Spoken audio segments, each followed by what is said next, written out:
Welcome into First Take from Los Angeles. The ESPYs are today. We are fired up. Skip Bayless, Stephen A. Smith. I'm Molly Karam. I'm already seeing the stares happening. Did you get any sleep last night? I got a lot of sleep last night. I was hanging out in Beverly Hills for dinner with my man Eric Braden. Of course you were, BA. Star, Young and the Restless. He treated me to dinner last night. Appreciate it, big boy. So I had a nice time with him. But after that, I came back and went to bed. I actually watched the baseball game. Yeah. Okay. Good morning, guys. Good for you. Good for you. We've got a busy show today, so let's get right into it. Coming up, we also have some stars, of course, ESPYs Week. Jimmy Buckets is in the house, and Big Sean, Grammy-nominated rapper. We'll talk to them in just a few. But first, some NFL news to get to right out of the gate. Today at 4 p.m. Eastern marks the deadline for franchise tag players to sign a long-term deal. Dez Bryant and Demaryius Thomas are two of those tag players whose contract status is still in question. Both wideouts are willing to hold out of regular season games if a long-term deal is not reached. So if both players decide to sit out of regular season games, which player would be a bigger loss, Stephen A.? As shocking as this may be for people to hear from me, I'm going to say the loss of Demaryius Thomas would be a bigger loss than Dez Bryant. I am shocked by that. But let me explain myself. Dez Bryant is a big-time talent. You know that I know that. You know that I know how much he saves the day for Tony Romo, at least when DeMarco Murray wasn't being ran into the ground with 392 carries, and then an additional 57 receptions, for about 450 touches last season. Numbers. Okay? But we understand that. But here's where things get very, very interesting, and this is why I say Demaryius Thomas is a tremendous loss and would be a bigger loss than Dez Bryant. When you look at Demaryius Thomas and what he brings to the table, the 111 receptions, the 1,600-plus yards, the last 3 seasons being 1,400-plus yards, the multitude of receptions that he has, the fact that he was targeted 184 times last year, even though the Emmanuel Sanders, the Wes Welkers of the world get targeted as well, the reason why Demaryius Thomas is such a huge loss is because of the health of Peyton Manning. It's questionable right now. The fact that Peyton Manning, with his arm strength, his health, attrition, age, and all of those things coming into the equation, believe it or not, Skip, what I'm saying to you, even though the same could be said to a degree with Tony Romo, I think Tony Romo being a bit younger, having a stronger arm, I think that he's capable of doing more if asked to do so without the services of Dez Bryant. Although I don't think it would help, it would hurt, he still is capable of doing more. We ended the season last year with questions as to whether or not Peyton Manning was going to retire. We wondered how much he had left strictly due to health reasons. We know what his abilities are, and nobody's questioning that. But we question those things. We question the velocity on his throws, his arm strength, etc., etc. I think losing Demaryius Thomas exposes Wes Welker even more, okay? Guys like him and Emmanuel Sanders to a lesser degree. I believe in Emmanuel Sanders, but I still believe having Demaryius Thomas on the other side helps him tremendously. Without Demaryius Thomas, I think the Denver Broncos are hurt across the board because you're forced to rely more on Peyton Manning, and health-wise because of age and attrition. I don't know if we could do that. Okay, now you have slipped out the back door of our original argument by turning it into a Peyton versus Romo argument on the health score, right? I mean, to some degree, the fact is that no matter how great a receiver is, if you don't have a quarterback that can get you the football, what does it matter? So to me, it's part and parcel. It comes together. But I have to deal with this question as if Peyton, even at age 39, will be healthy and that Tony Romo will be healthy. Well, go ahead and do that. You have the freedom to do that. Okay, I'm going to take the freedom to do that because to me, this isn't even close. To me, Dez Bryant would be a far bigger loss to the Cowboys going into this year. And again, I think they should have Super Bowl aspirations. You don't. But I do. I'm being realistic about that. A much bigger loss than Demaryius would be to the Broncos here right now going into the start of this regular season, because it's very simple to me. Dez is better than Demaryius. He's a more explosive game changer than Demaryius is, and I think you would agree with that part, I do think he's slightly better. Okay. I don't think it's by a landslide the way you said. And if Peyton is healthy, as much as I love my boy Romo, I'm going here, man. Peyton is a better all-around thrower of the football than Tony Romo is. He's a better passer.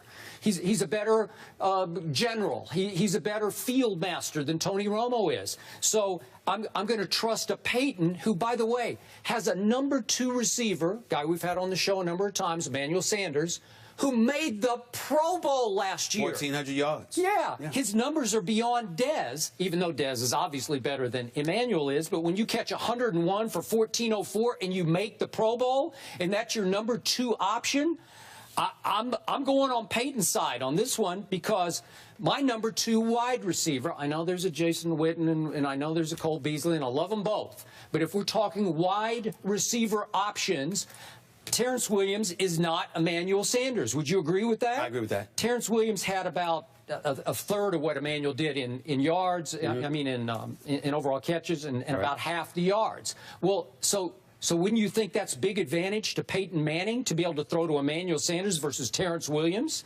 right? Yes, but what I'm saying to you, Skip, is that, see, you want me to ignore the health of Peyton Manning. I can't do that based on how last season ended. And so when we're talking about Demaryius Thomas and we're talking about Dez Bryant, why are we talking about them? Because both of them are looking for future long-term deals, okay, with their respective teams. They don't aspire to be franchised, all right, franchise tagged. So as a result, I'm looking at them right now and I'm saying there's a possibility that if they hold out, if they elect to hold out, okay, who would be the bigger loss? And I'm saying to you, when I look at the Denver Broncos, everything rides, shines and sets, with Peyton Manning.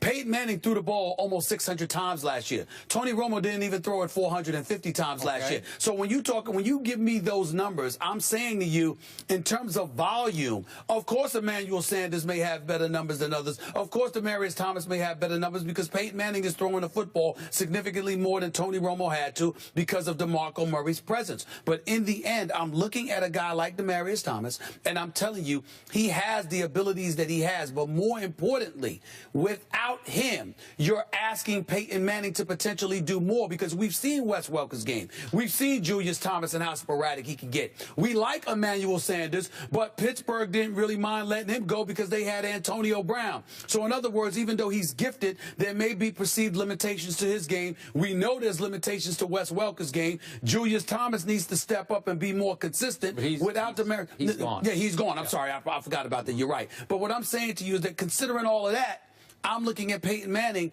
and what you're asking of him.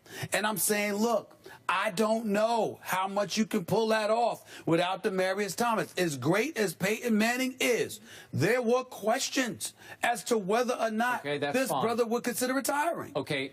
I don't have any questions. I still think he will have a great year this coming year if he doesn't get hurt. But my boy Romo is one hit away from a third back surgery that could end his career. And what about Peyton Manning? Well, I'm just saying, but I'm having to go with both of them being healthy to do this argument. Because Peyton Manning, watch what he'll do with Virgil Green, now the replacement for Julius Thomas. Watch him turn him into a star. Watch him turn into some no-name guys into stars down that roster.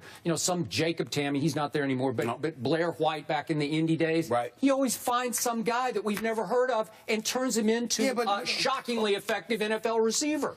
Let's also not forget to mention Gary Kubiak's there, so it's a new system, so they might be running the ball more. They may be running the ball. And DeMarco is not there, so they might be throwing a little less there as well. Yeah, but see, here's the thing. DeMarco's not there, so Dallas, I assume, will be running the ball more. I mean, throwing the ball more.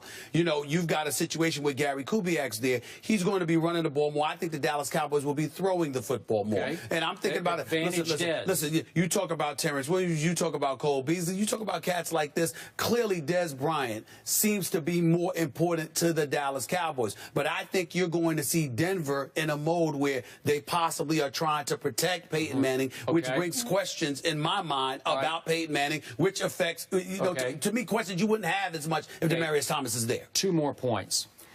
You mentioned this in your earlier argument, but when Tony Romo gets in trouble, as he did against the Houston Texans, remember that game at Jerry World last year? He just throws jump ball bombs up for Dez Bryant. Demaryius can't do that. And no disrespect to Demaryius, but he can't do that. When Tony Romo has any doubt in the red zone, what does he do? He throws a fade to Dez, because Dez is so much more physical than even Demaryius is. He can shield off the defender and make it look like child's play, like candy from babies. There's no debate in our minds. I totally agree that Dez Bryant, I believe, is better than Demaryius Thomas. But you do have Jason Witten, who's been a reliable target for Tony Romo for years. But do you realize what a lightning rod leader that Dez Bryant has matured into for the Dallas Cowboys? He's become the driving force of this football team. That's fair. This is why Michael Irvin said yesterday, this is an 8-8 football team without Dez Bryant. He's talking on the field, in the locker room, in the huddle. This team has come to feed off Dez's rage to win, off his passion, his emotion for just playing the game of football that he loves so much. In fairness to you, I wasn't thinking about that at all, because you're 1,000% right on that point. I totally agree with that. But I'm thinking along the lines of what Demaryius Thomas's absence would expose about the Denver Broncos without him. And that's what I'm thinking about. When you talk about Dez Bryant and the leadership, that's a valid point. But when you talk about their play on the field, whether it's the potpourri of running backs that they have at the disposal, the guys that they rely on, a Williams, a Beasley now, a Jason Witten now, of course Dez Bryant would be a loss to some degree, but I'm just of the mindset that when I think about Demaryius Thomas, combined with Peyton Manning's limitations, combined with everything that's been in flux in Denver, I think it would be a devastating loss for them.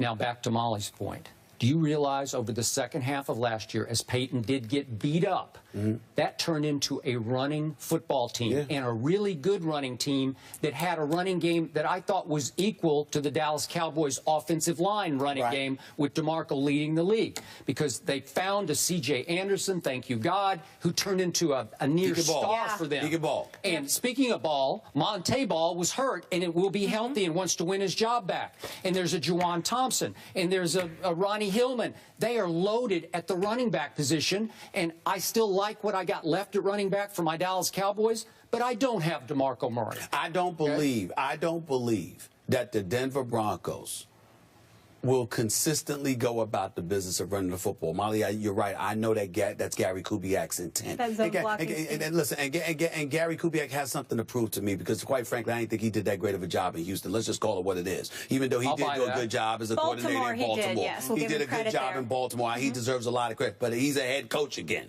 So he has something to prove to me, because in Houston, I mean, my Lord, he relied on Matt Schaub for years. Okay, so I just look at it from that perspective, and I say, okay, yeah, you're going to have all of these running backs, but everybody can't be on that field. You know, whether it's going to be Monty Ball, whether it's going to be C.J. Anderson, whomever. In the end, what it comes down to is you're going to have somebody behind Peyton Manning, and I'm not sure how much Peyton Manning is going to be looking to run the football. Now, he got hurt.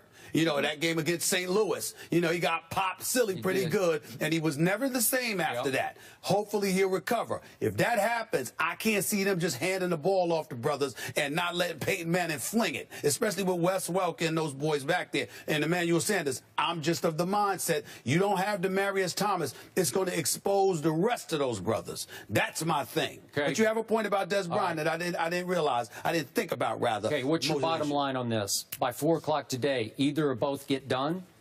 One of them is going to get done. I don't think both of them are going to get franchise tagged. If that happens, if I'm the Players Association, I completely agree with their position. I'm investigating collusion, because there's no way on earth that talent like this, 2 of the top 5 receivers in football, both get franchise. You got to remember, you can not only franchise tag them this summer. If you want to, you can franchise tag them next summer. Now, the 3rd year you could franchise tag them, but obviously that's inconceivable, because you get like a 120% bump in salary. That's not going to happen. But when you consider the fact that teams have that level of control, that's going to be a bad sign. And if I'm the Players Association, I'm ready to rumble. If both of these brothers get franchised, something's wrong with that picture. Definitely collusion needs to be investigated. Okay, this is just a gut feeling guess on my part. I think Dez gets done today, and I think Demaryius does not get done. Interesting. The last franchise tag player to hold out, Walter Jones in 2002, and if they skip those regular season games, also skipping $750,000 paychecks. We'll find out today, as the guys mentioned. But up next, we go to the association. Jimmy Buckets is here. We can't wait to talk to him. Had a breakout season, led the Bulls in just about every category. Not bad. Not bad. I like the dapper look. Look at this. The shirt with the shoes. I see you. Yes. I don't want to get makeup on you. Nice to meet you. What's up, big time? Good to see you, baby. Looking smooth with the kicks, too. First Take is presented by Bass Pro Shops. Your adventure starts here. And in part by Ace, the helpful place. And State Farm. Find your agent at statefarm.com.